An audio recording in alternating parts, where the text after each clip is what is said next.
Good evening, everybody. Brian Neubert here from goldenblack.com, live in Chrysler Arena here in Ann Arbor, Michigan, following Purdue's 75-73 loss at number 20 Michigan. This is your goldenblack.com rap video. Is brought to you by our friends at the Purdue Club Hotel, and I am happily joined by the vacuums in the background of this video. So we will jump kind of right into it here. A game that was consequential to the Big Ten race, not disqualifying by any sense of the imagination, whatever that means. We'll see what's going on here. I'm watching Michigan State with this eye, and I'm watching you with the other eye. Indiana is now up 3.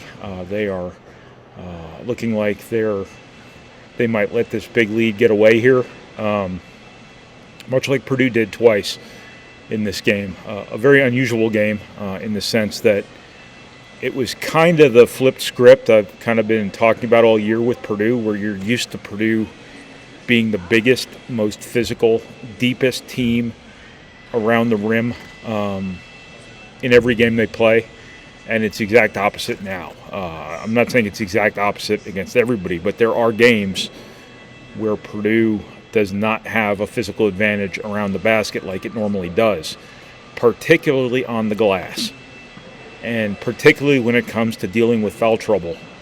This is not a team that can go from Ross-Ade to Travion Williams, Ross-Ade to Trey Kaufman-Renn, A.J. Hammonds to Isaac Haas, Isaac Haas to A.J. Hammonds, Caleb Swanigan thrown in there here and there. That's been what you're used to seeing from Purdue every single year, and that's just not this Purdue team. Daniel Jacobson might have helped a little bit with that, though we have no idea where he would have been at this stage of his season. There were things that would have held him back all year long. But for the time being, your front court is based, in terms of post players, is Trey Kaufman-Renn and Caleb Furst. And where this game was decided, what's going on here? Sorry, this is very unprofessional of me. Where this game was decided, and Purdue had robust leads in both halves, but where the game was decided was on the defensive glass. It was decided a lot of different ways, obviously, as every close basketball game is, but it was decided on the defensive glass. Now, the box score is pure fiction. It warps the reality of this game entirely, because the box score will tell you Purdue got more offensive rebounds than Michigan. The box score will tell you that Purdue out-rebounded Michigan. What the box score will not tell you is that Michigan won this game because of the fouls that got called on Trey Kaufman-Renn and Caleb Furst that ultimately led to both of them fouling out when Purdue has nothing else in the front court that's ready to win a game like this in the situations where this game needed to be won. And those fouls on the rebounds, I'm not here to say the referees cost Purdue the game. I've already used my token on that for this season with the Texas A&M game, so that's not the deal. But Purdue was called for 10 more fouls in this game than Michigan was. That's a big deal in the grand scheme of the game. Michigan, I think, got 8 points off of 1-and-1s. Purdue didn't hit the bonus in the first half, which, again, is just warped reality for Purdue. The Purdue team you're used to seeing, the Purdue program you're used to seeing, Purdue did not hit the bonus in the second half until less than a minute to play. And it was Raleigh Burgess who was fouled, who would not have been in the game had Trey Kaufman-Renn and Caleb Furst both not already fouled out, largely due to fouls called on them from rebounding.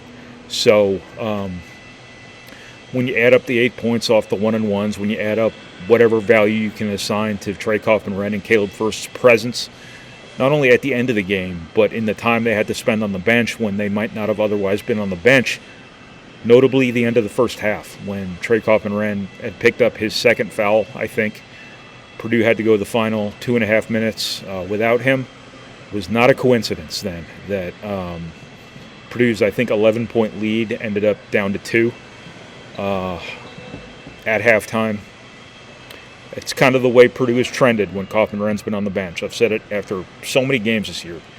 Purdue just needs him on the floor, and the foul trouble is really something that influences outcomes here. I'm not here to say that the calls on him were bad. I'm just saying there were a lot of calls, and it certainly affected the outcome of this game because it took away Purdue's leading scorer, its most physical presence around the basket, I guess for better and worse in the context of this game. And it just left Purdue with very little in situations where this game turned. The end of the first half, when Purdue struggled to score at the end of the first half, Danny Wolf throws in a prayer of a three-pointer, trying to bait somebody into a foul, and then Michigan gets 2 1-and-1s, makes both of them because they're in the bonus way ahead of Purdue, even though Purdue was on 6 fouls for the last 5 or 6 minutes, it seemed like, of the first half. I can go back and look that up, but not right now. I can't. I'm talking. So Purdue's just inability to keep Michigan off the foul line. Michigan's ability to just steal points by getting to the foul line when they had Purdue in compromising positions. Michigan's size around the basket, its athleticism, the sorts of things you never really worried about when you had a Travion Williams, you had a Zach Edey, you had a Caleb Swanigan. Now you got to worry about. And Trey Kaufman-Renn is essential to this team's success. And when he's not on the floor, Caleb Furst has also made himself essential to this team's success. Not having either of them at the end of this game, and Purdue wasn't rebounding great with them. Thus, the reason they were off the floor, Purdue was getting called for fouls on those defensive rebounds. Just really that whole element, all of it that goes into this broad topic that I'm talking about here, is what decided this game. And it's just so counter to what Purdue has been as a program in terms of their physicality and their size around the basket. They just don't have it this year. And that's been exposed a few times, but never in a way that really cost Purdue a game. Today, in my opinion, the defensive glass and the physicality around the basket and the whistles that came from it were what decided this game. Again, that said, Purdue had really solid leads in both of these halves. One more defensive rebound here, one more defensive rebound there. Maybe this game turns out differently, which brings me to my next topic. You got to give Braden Smith a ton of credit for his gamerism. I don't know if that's a word. I really don't think it is. When Trey Kaufman-Renn goes out in the first half of this game, the Iowa game, Braden Smith just does everything. He just takes the game over.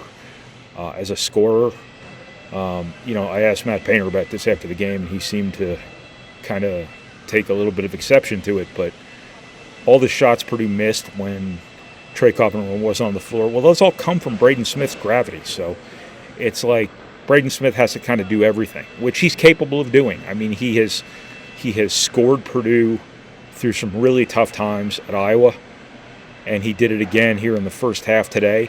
And then at the end of this game, when he just makes those 2 threes to give Purdue a chance at the end before his running game winner fell short. I kind of wondered if he wasn't going to make that, win the game, and make one of the iconic shots all time at Purdue, or he was going to get bumped in the backcourt, and it would have been a 1-on-1, and he would have tied the game at the foul line, which would have been really ironic at the end of a game where the foul disparity and the free throw disparity was what it was for that to happen. But look, Purdue's not owed anything in terms of free throws. You don't just play through the post, play physically, have the best point guard in the country, and you're just guaranteed X number of free throws or fouls a game. And I don't want to sound like Chris Collins, nor does Matt Painter. But Trey Kaufman-Renn, yes, him not shooting a free throw. It's one thing for Chris Collins to say Boo Buie not shooting a free throw is bizarre. When Boo Buie's shooting threes, and Boo Buie is doing this or that, not really attacking the basket, not really doing things that get you to the foul line. Trey Kaufman-Renn is doing all these things that get you to the foul line. And I guess it's kind of ironic that after all these years of people saying Purdue was a product of the officiating or an avatar of the officiating, it does kind of catch up with them here and there when, like the IU game when they're up 6-1 in the fouls, and the officials have to adhere to the agreement, and thus it immediately evens up. As Matt Painter told his team, and his team then parakeeted to us in the media immediately thereafter, you have to be 10 points better than your opponents on the road. And that is code for don't expect to get free throws, don't expect to get calls. That is an old Gene Cadeism.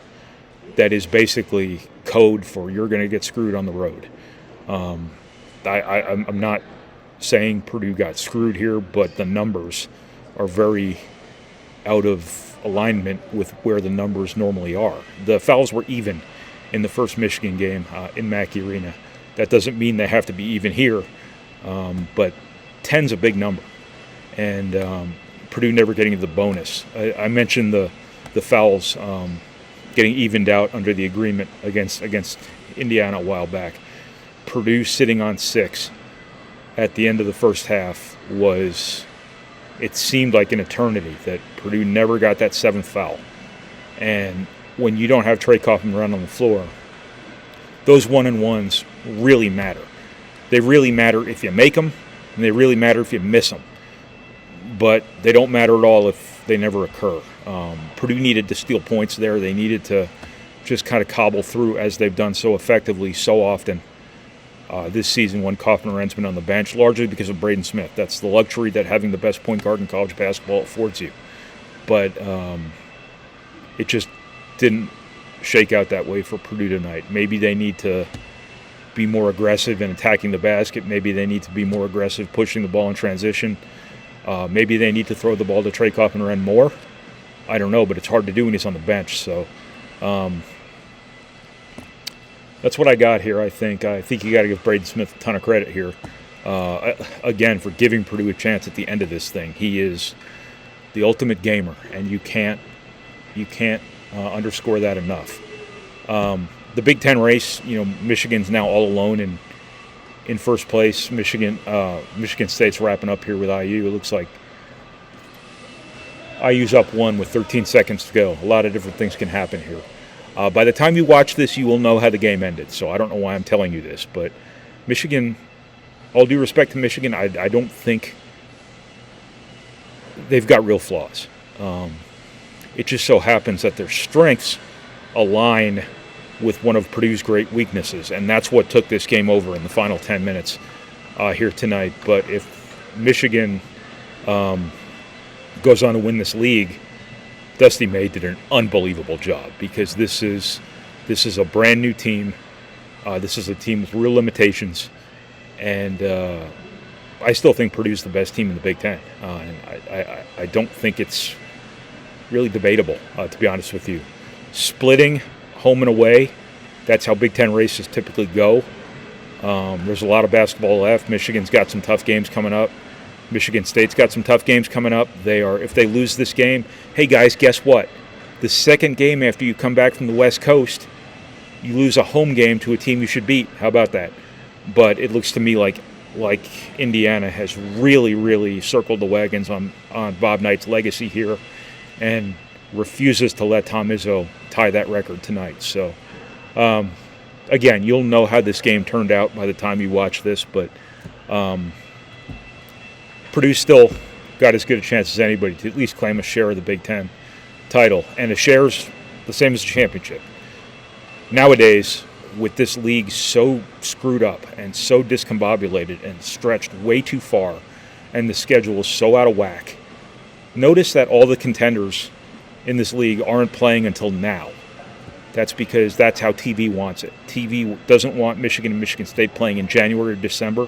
They don't want Purdue playing IU in January or December. They don't want Michigan and Michigan State. Did I say this one already? Michigan and Michigan State playing in January or December. They want them all in February.